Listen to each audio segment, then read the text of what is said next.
कागुरु का हाल बा पूर्वांचल के। पूर्वांचल की बात कर रहे हैं हम लगातार पूर्वांचल शो में, लेकिन बात एक व्यक्ति की खूब हो रही, एक नहीं दो व्यक्तियों की।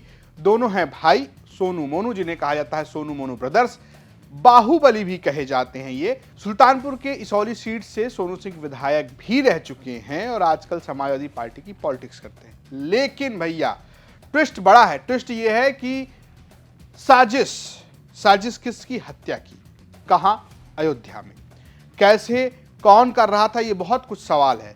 मोनू सिंह जो कि पूर्व ब्लॉक प्रमुख हैं, यशभद्र सिंह उर्फ मोनू, धनपतगंज के ब्लॉक प्रमुख रहे हैं।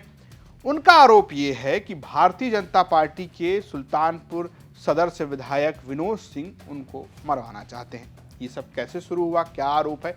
दरअसल 6 सितंबर को अयोध्या में कोर्ट में असलहे मिले, तमंचे मिले। अवैध असलहे जब मिले तो हड़कंप मच गया। आरोप ये लगा कि ये जो असलहे आए थे उसका प्रयोग मोनू सिंह के ऊपर हमला करने के लिए था।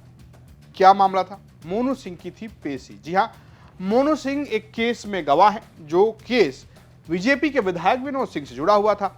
इस केस में वो गवाही देने जाने वाले थे। लगातार उनकी गवाही की तारीख आ रही थी, गवाही नहीं दे पा रहे थे। ऐसे में जिस दिन उनको पेश किया गया, बाकायदा वारंट जारी हुआ और ये कहा गया कि आप पेश होइए, तो उन्होंने पेशी की बात कही। पेश होना था, इससे पहले वकील का उनके पास फोन आ गया कि भैया रुक जाइए, मामला फंस गया है, अवैध असलहा मिला है।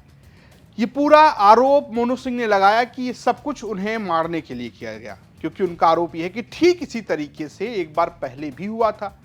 कोर्ट में वो 6, 7, 8 बार नहीं गए थे, गवाही थी, पेशी थी, 9वीं बार पेशी होने वाली थी, तभी हमला किया गया उनके ऊपर और बच गए। और तब भी उन्होंने आरोप विनोद सिंह के ऊपर लगाए थे और अब भी उन्होंने आरोप विनोद सिंह के ऊपर लगाए। जरा सुनिए क्या कह रहे हैं। बात कर रहे हैं जानकारी भी, क्योंकि हम चाह रहे थे पहले पूरा सब खुल जाता कि कौन ला के रखा है, किस उद्देश्य से रखा गया है और इसी दिन क्यों रखा गया है। क्योंकि पिछली बार जब हमारे ऊपर अटैक हुआ था तो हम 8 पेशी नहीं गए थे, 9वीं पेशी हमारे ऊपर अटैक हुआ था। तो जो पकड़ा गया था जैनेन्द्र शर्मा आगरा का, उसने बयान दिया था कि हम लोग लगातार इनकी 8 पेशियों भी आई और ये नहीं मिली हमको। तो हमको लग रहा कहीं ना कहीं ऐसा हुआ। उस बार भी वारंट हुआ था हमारा, इस बार सेम वैसी हुआ। कोई ऐसा तो नहीं वही लोग, और उस बार भी ये लोग संलिप्त थे, विनोद सिंह स्वयं संलिप्त थे। क्योंकि जो कॉल डिटेल आई है उसमें लगातार उससे जुड़े जितने लोग थे सबसे इनकी आखिरी दिन तक बात होती थी। अटैक के एक दिन पहले तक सबसे बात हुई थी इनकी। कॉल डिटेल तो नहीं झूठी हो सकती ना, वो तो खुद पुलिस ने दाखिल की, हम तो दाखिल किए नहीं थे। मोनू सिंह और विनोद सिंह की अदावत बहुत पुरानी है, ये एक लंबे समय से चली आ रही। कभी उनके पिता विनोद सिंह एक ही कॉलेज में काम किया करते थे, बाद में उनके पिता विधायक हो गए और फिर आगे चलकर विनोद सिंह बसपा से विधायक हो गए, मंत्री हो गए। वो विधायक और वो मंत्री एक ही कॉलेज में, और वहीं से बहुत कुछ टसल शुरू होती रही। दरअसल इस पूरे टसल में एक बहुत बड़ी कहानी सोनू मोनू के पिता यानी कि इंद्रभद्र सिंह के हत्या की भी है। 1999 में दिन दहाड़े उनकी हत्या कर दी गई थी। उसके बाद सोनू सिंह जो हैं वो आगे चलकर इसौली से 2 बार विधायक रहे और समाजवादी पार्टी की अभी पॉलिटिक्स करते हैं। लेकिन इस सब पॉलिटिक्स में एक नई चर्चा भी है और एक नई लड़ाई भी छिड़ी हुई, जिसमें बीजेपी बनाम बीजेपी ही नजर आ रहा है। ये क्या लड़ाई है? दरअसल इंद्रभद्र सिंह जो कि सोनू मोनू के पिता हैं, उनकी एक मूर्ति लगी हुई है चौराहे पर। इसको लेकर विनोद सिंह ने जिलाधिकारी को एक चिट्ठी लिख दी और उन्होंने चिट्ठी लिखते हुए कहा कि भैया ये जो मूर्ति है ना, ये बनी हुई है अतिक्रमण वाली जगह पर, तो अब इसको हटा दीजिए, चला दीजिए बुलडोजर। अब अदावत पहले से रही है, उसके बाद इस तरीके की चिट्ठी। लेकिन इसमें ट्विस्ट ये आया कि बीजेपी के ही एक एमएलसी देवेंद्र सिंह, उन्होंने बाकायदा वीडियो जारी कर दिया। उन्होंने कहा कि ये बहुत गलत हो रहा है भैया, राजनीति गड़बड़ हो जाएगी, ये बहुत बदले की भावना से काम हो रहा है, जहर बोया जा रहा है, जिलाधिकारी जी समझ लीजिए, कार्रवाई नहीं होना चाहिए। अब विनोद सिंह भी बीजेपी से विधायक हैं, देवेंद्र सिंह बीजेपी से एमएलसी हैं, सोनू मोनू समाजवादी पार्टी की पॉलिटिक्स करते हैं। विनोद सिंह और सोनू मोनू में लड़ाई है, बीच में देवेंद्र सिंह ने सोनू मोनू का पक्ष लिया। जरा उनको भी सुनिए। सुल्तानपुर जनपद के राजनीतिक और सामाजिक वातावरण में जहर घुल गया।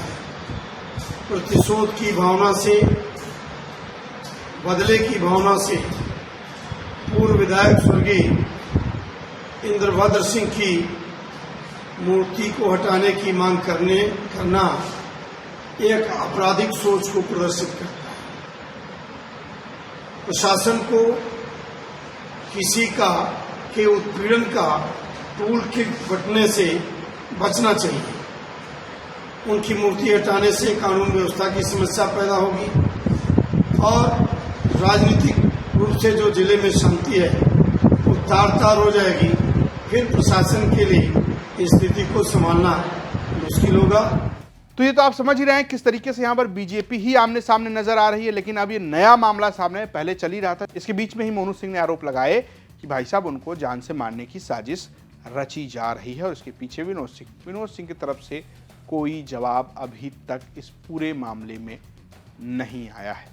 हालांकि 2008 के मामले को लेकर अब लगातार मोनू सिंह ये कह रहे हैं कि जैसे पहले हुआ था अब भी हो सकता है। फिलहाल राजनीति सुल्तानपुर की, पूर्वांचल की भी है। क्या सोनू मोनू सिंह इस पूरे आरोपों के बीच में क्या समाजवादी पार्टी से टिकट पाकर विधायकी का चुनाव लड़ेंगे? क्या वो विधायक हो पाएंगे? क्या जो ब्लॉक प्रमुखी का चुनाव हार गए वापस जीतेंगे? क्या विनोद सिंह का दबदबा रहेगा?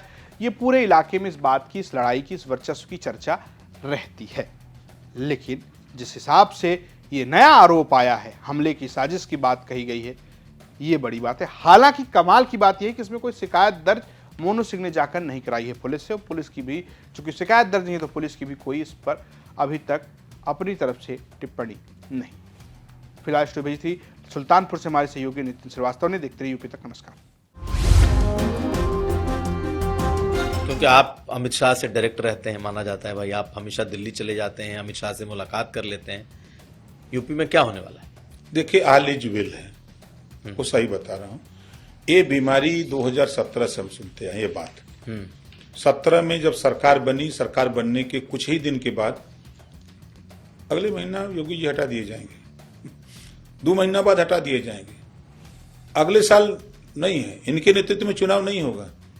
5 साल चला, उन्हीं के नेतृत्व में चुनाव भी हुआ। चुनाव होने के बाद योगी जी नहीं बनेंगे। चलिए अब हम थोड़ा सा पूछते हैं अलग तरीके से सवाल। ये बताइए कि बीजेपी में क्या चल रहा है? बड़ी चर्चा है इस समय उत्तर प्रदेश में कि बहुत कुछ बदलने वाला है। क्योंकि आप अमित शाह से डायरेक्ट रहते हैं, माना जाता है भाई आप हमेशा दिल्ली चले जाते हैं, अमित शाह से मुलाकात कर लेते हैं, यूपी में क्या होने वाला है? देखिए, ऑल इज वेल है, वो सही बता रहा हूँ। ये बीमारी 2017 से हम सुनते हैं ये बात। 17 में जब सरकार बनी, सरकार बनने के कुछ ही दिन के बाद अगले महीना योगी जी हटा दिए जाएंगे, 2 महीना बाद हटा दिए जाएंगे। अगले साल नहीं है, इनके नेतृत्व में चुनाव नहीं होगा। 5 साल चला, उन्हीं के नेतृत्व में चुनाव भी हुआ। चुनाव होने के बाद योगी जी नहीं बनेंगे, बरकरार है।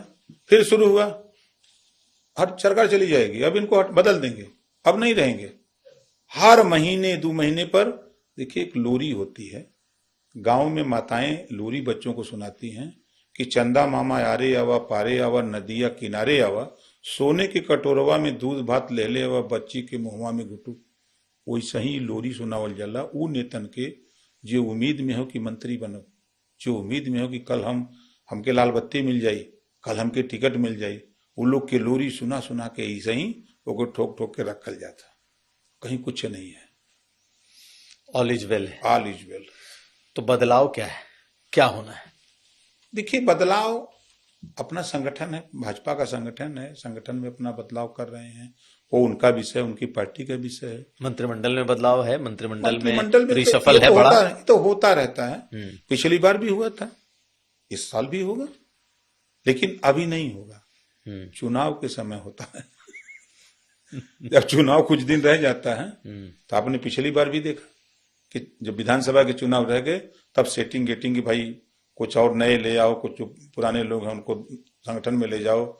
ये काम चुनाव के समय होता है, अभी नहीं होता।